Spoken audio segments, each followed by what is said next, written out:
I don't know about you, but at my house, we have spices on the spice rack, we have spices in the pantry, we have extra bags of spices and containers of spices, and it's all a big mess. I know where everything is, but if anyone else comes into the kitchen to try and cook, they have to try and work out where I keep each different herbs and spices. Oh, and then there's the ones in the garden that we don't keep in the kitchen. And so in this video, I'm going to organise it once and for all. Hi guys, it's Elisa at Moat Cottage and welcome to my small space homesteading channel. I'm generally a very organised person. However, I got my first spice rack when I was 15, bought a whole lot of spices and it's expanded from there. And that's been many years now. And the spice racks you buy that I have been able to find are like 16 or 20, and I really need more than that. It's just never enough. So I decided to look online to see what I could find, and it took me a while to find anything suitable because a lot of the jars had plastic, and I'm trying not to go with plastic, and I'm also on a budget.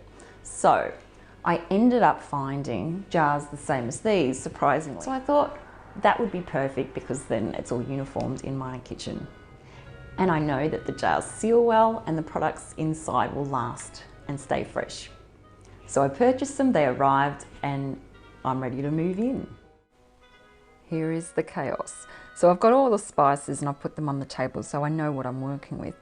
These bottles, every time you take the lid off, spices go everywhere because it sort of gets caught in the thread. So they're not really that practical. It always makes a mess. And then there's the baby food jars that I've been using, and the lids don't even screw on properly, so there's not a very good seal. I don't know why they designed them like that. There's all the plastic bags, there's other containers, and there are my clean jars that are washed and ready to move into. For the small jars, I'm using a fine paint marker because it's just easier to write on the smaller jars with a fine paint marker than a thick one like I did with the bigger jars.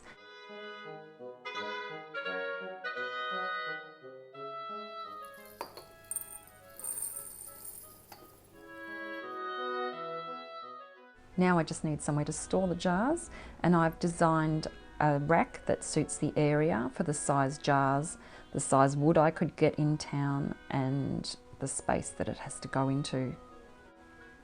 I'm measuring, marking out, and then I'm going to nail it together, paint it and varnish it to suit the rest of the kitchen. And here it is, all moved in. I've screwed a hook on the side so I can hang my spice spoons, and then they're always on hand whenever I need to get the herbs and spices out.